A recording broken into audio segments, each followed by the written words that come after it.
Sir, America ने अब Iran पर फिर से आर्थिक युद्ध छेड़ दिया है, इकोनॉमिक आउटकास्ट। अब ये क्या है, इसके क्या परिणाम होंगे? सर, ये जो ईरान और अमेरिका का युद्ध इतना लंबा खिंच गया, जिसकी कि किसी को भी उम्मीद नहीं थी।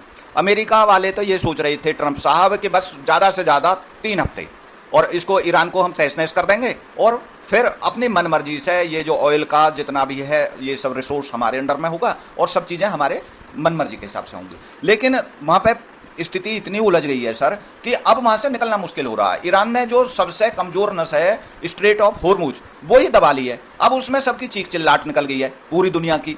अब पूरी दुनिया का प्रेशर अलग से, दूसरी उन्होंने एक और कमजोर नस पकड़ ली है कि वो जो खाड़ी देश हैं, अमेरिका अगर एक भी कोई मिसाइल मारता है ईरान पर तो ईरान वाले मारते हैं खाड़ी देशों में जो इसके पार्टनर है जी अमेरिका के, सऊदी अरब में और देशों में। अब वो वहां कैसे कैसे मामला निपटे, तो उन्होंने अब अपनी रणनीति बदली है और उन्होंने एक कहा है कि भाई अब इसको ईरान को बिल्कुल अलग थलग कर दो पूरी दुनिया से। इसके साथ कोई व्यापार नहीं करेगा, ना इसका कोई तेल खरीदेगा, ना इसका कोई मदद करेगा, और जो भी कोई ऐसा करेगा उसके खिलाफ हम बिल्कुल हार्डेस्ट स्टेप उठाएंगे, वो बेशक कोई भी हो।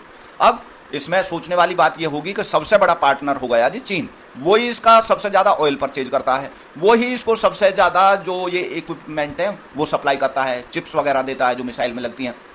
अब अमेरिका में और चीन में बिल्कुल डायरेक्ट ठन गया जी, और चाइना ने बिल्कुल स्पष्ट कह दिया है कि भाई जो हमारे संबंध हैं ईरान से वो एक अंतर्राष्ट्रीय संबंध है, उसमें किसी को भी ये नहीं होना चाहिए कि बोल दिया कि तुम संबंध खत्म कर दो। हम कैसे संबंध खत्म कर देंगे? फिर तो कोई किसी को भी डिक्टेट करने लग जाएगा कि नहीं भाई तुम इससे कोई संबंध मत रखो। ये थोड़ी चलते हैं इंटरनेशनल लॉ, तुम्हारा अपना जो हिसाब किताब चल रहा है अपने ढंग से करो, ऐसा नहीं हो सकता। अब इसमें बिल्कुल डायरेक्ट अमेरिका और चाइना बिल्कुल आमने सामने आ गए हैं जी। अब देखने वाली बात यह है कि ट्रंप साहब अपनी बात पर कितने दिन तक कायम रहेंगे, क्योंकि वो पलटी मारने में माहिर हैं और चाइना के सामने कोई भी उम्मीद नहीं है कि वो अपनी बात पर टिक पाएंगे। वो एकदम से कुछ ना कुछ ऐसी पलटी मारेंगे कि अपनी इस बात से पलट जाएंगे जी।